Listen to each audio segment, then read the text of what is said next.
sekali ya di antara yang difahami semua ulama bahwa Quran itu bisa mensyafaati ya. Masyhur sekali bahwa Quran itu bisa apa? Mensyafaati. Bahkan syafaatnya Quran itu bedanya dengan syafaatnya Nabi adalah syafaatul Quran ini menghalau atau menghadang orang biar gak sampai kena azab. Tapi kalau syafaatnya selain Quran itu yang sudah kena azab diambil dari azab itu. Nah, dalu niki kalau kepengen matur tangjenengan sedanten karena niki lami sekali saya kaji bahwa malaikat, nggih malaikat sinten mawon itu juga kena konstitusi aturan fikih. Jadi kalau kita sebagai manusia wajib menghormati orang hafal Quran, nggak boleh nyadui wong hafal Quran, nggak boleh ngidoni wong hafal Quran, maka malaikat juga kena aturan yang sama karena dia malaikat ini termasuk makhluk yang mukallaf, makhluk yang kena tatanan Allah Subhanahu wa taala. Sehingga Rasulullah SAW dawuh surat Tabarok disebut Al-Munjiyah, Al-Waqiyah, surat yang bisa menyelamatkan yang hafal dari siksa kubur.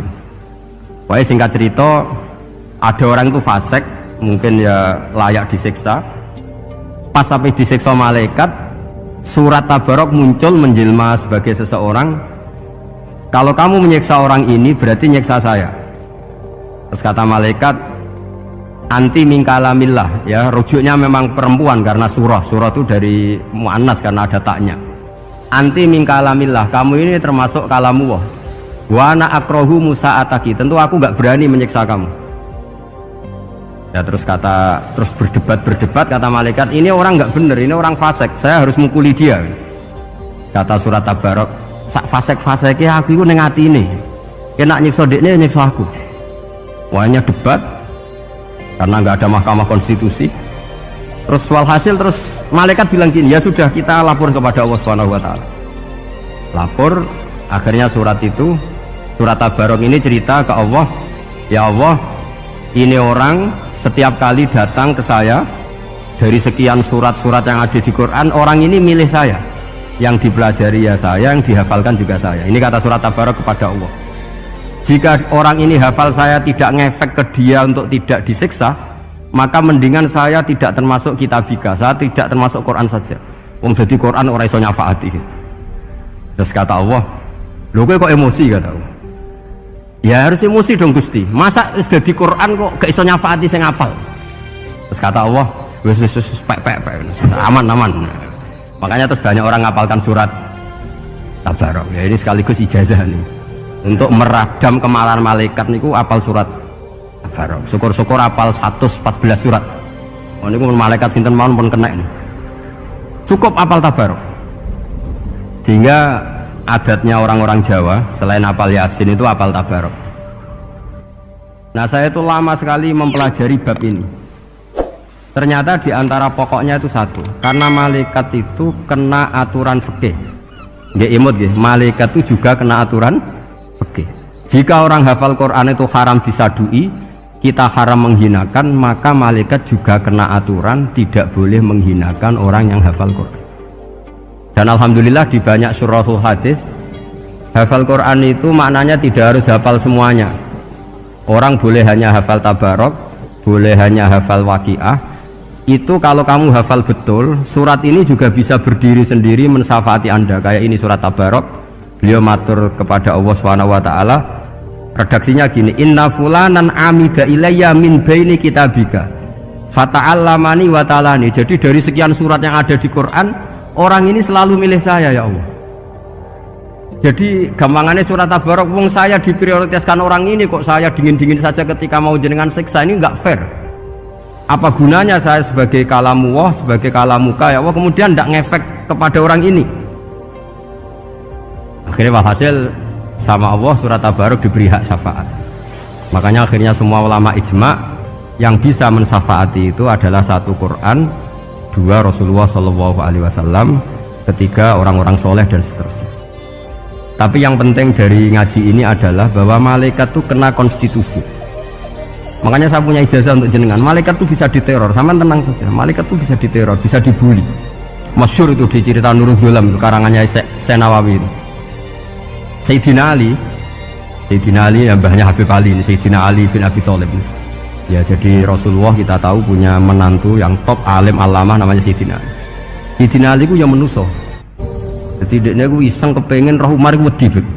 Mergo mangkel. Wong kok ning donya anggere wong tau disentak iku kepengen roh Umar disentak. Wong sak urip-uripe nyentak wong.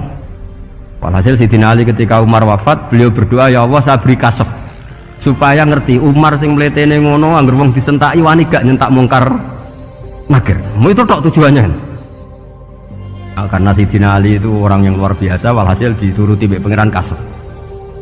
Wasef melihat mungkar nakir datang itu matanya kalkidril ghali, kayak apa panci yang menganga. Oh seru. Umar baru bangun dari kubur. Sayyidina Ali sebenarnya ingin melihat kalahnya Umar, sebetulnya niatnya itu ingin melihat kalahnya Umar. Ternyata Umar tersinggung, langsung berdiri. Hei malaikat, kamu tuh harus punya akhlak. Kamu tahu saya siapa? Saya ini temannya kekasihnya Allah. Yang diandalkan temannya, bukan dia. Jadi bolehlah neror malaikat tuh boleh. Kamu tahu saya ini siapa? Saya ini temannya kekasihnya Tuhan, kekasihnya Allah. Ya ke sopo? Kancane Nabi Muhammad. Itu panik mungkar nakir. Panik terus matur Allah, ya Allah ini ada orang yang saya teror malah saya diteror. Siapa dia? Umar, temannya kekasihmu. Kata Allah, yo kowe iku yo sing diakhlak sithik mosok ambek kancane Nabi gitu. Semenjak itu terus sopan ya Pak mungkar nakir. Tapi Sayyidina Ali gagal ngelihat Umar kalah.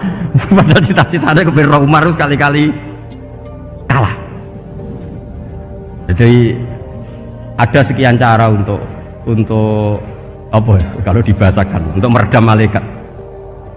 Masyhur ada ulama alim alamah pekerjaannya mengajar tauhid. Ngajar tauhid lah, mungkin tauhid primbon sampai tauhid apa. Ketika meninggal sama malaikat masih ditanya marbuka manabiuka dan seterusnya. Imam Malik datang, "Hei malaikat, ini guru tauhid, saurip-uripe mulang tauhid, kira tau mulang kok takok sing tukang mulang. Sing sopan." Ya sudah enggak usah tanya. Jadi cerita seperti ini mungkin orang lain boleh nggak percaya, tapi itu mudawwan, dibukukan di beberapa kitab, dan saya percaya itu karena secara umum kaidahnya adalah ala inna auliya Allahi la khaufun alaihim wa lahum yahzan. Tetap lahumul busyra fil hayatid dunya fil akhirah. Artinya kalau wali itu mengalami ketakutan ketemu mungkar nakir, berarti dia tidak punya busyra fil akhirah. Padahal para wali ini dijamin punya busyra, mendapatkan gembira di dunia, juga mendapatkan gembira di akhirat. Artinya kalau para wali ngalami ditanya mungkar nakir terus takut apa mana mbok bayangno kepuyah-puyah, wah itu lahumul busyra.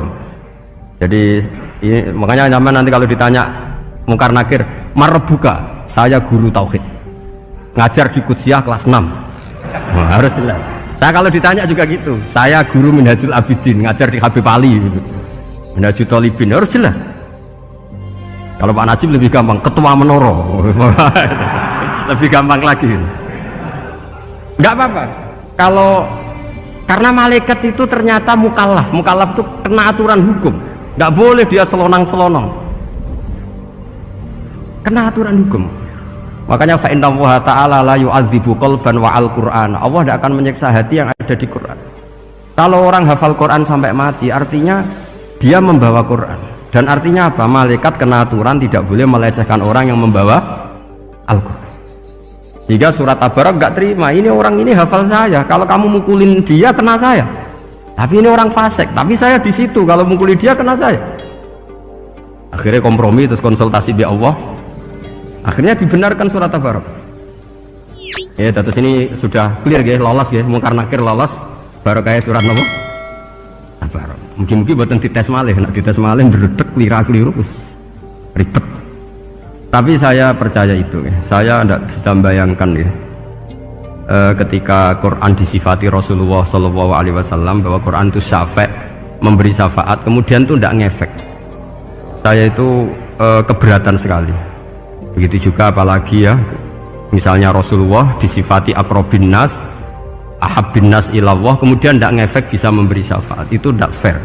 Pasti orang-orang dekatnya Allah ini bisa memberi apa? Syafaat. Karena status kedekatannya Rasulullah SAW diantaranya adalah hak memberi apa? Syafaat. Karena malaikat yang semuanya itu kena konstitusi. Saya punya kitab Syarahnya Bukhari banyak saya punya.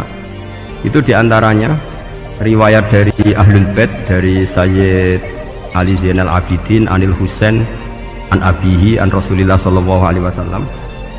Itu riwayatnya adalah ketika nanti di mahsyar itu ya tidak usah kamu bayangkan ya, karena ini bila kaifin walan hisorin, itu Nabi diantara Jibril dan Allah.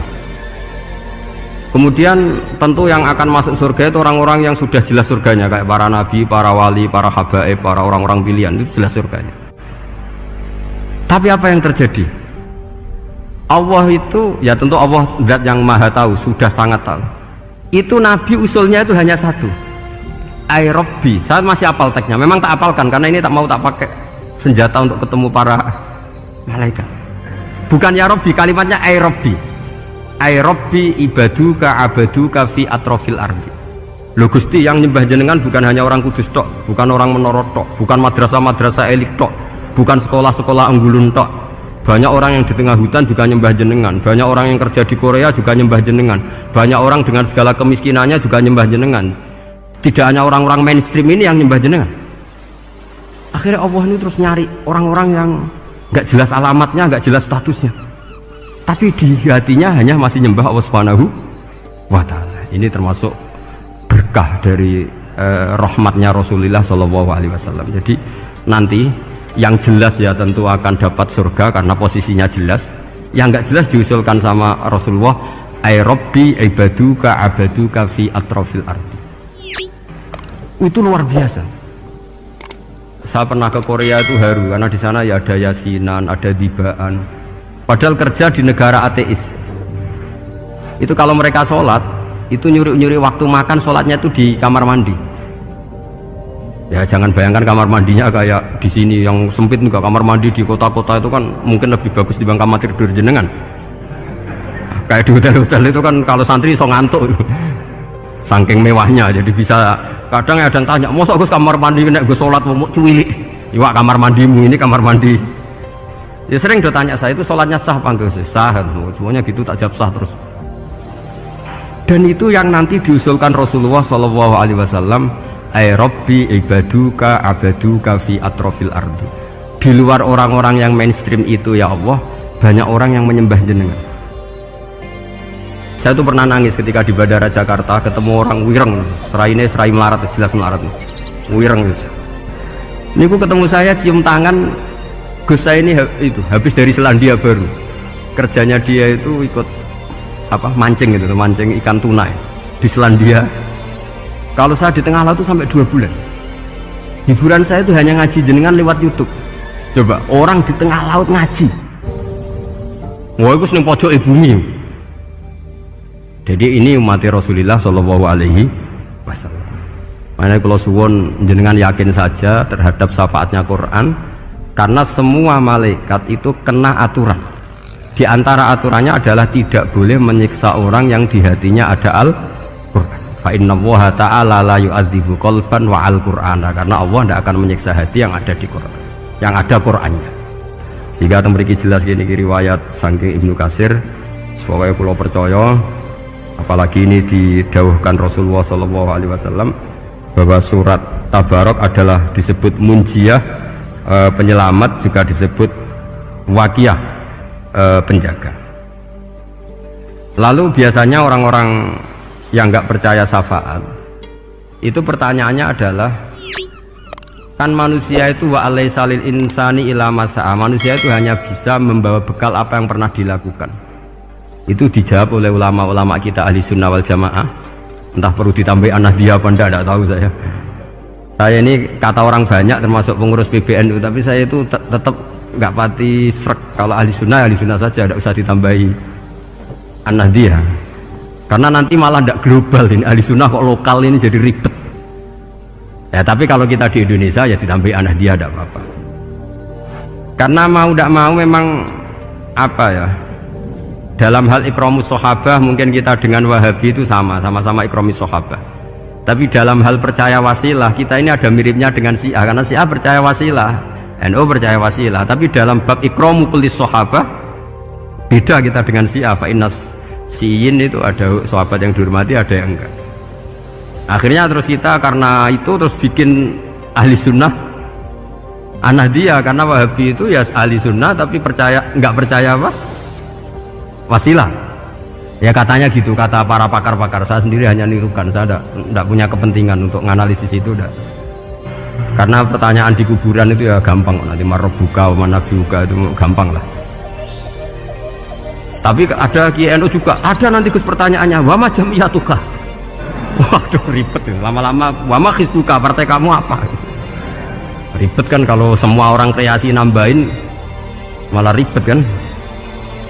Tapi lewat ngaji ini saya pastikan bahwa apa surat Tabarok itu luar biasa. Terus saya teruskan. Wa qad rawat Tabrani wal Hafidz Adhi al-Muqaddasi min tariqi Salam bin Sadruse qala Rasulullah sallallahu alaihi wasallam suratun fil Qur'ani khosomat an sahibiha hatta adkhalathul jannah. Jadi ada surat di Quran yang mati-matian membela yang hafal sampai surat itu memasukkan orang itu ke surga, yaitu tabarakalladzi biyadihil mulk.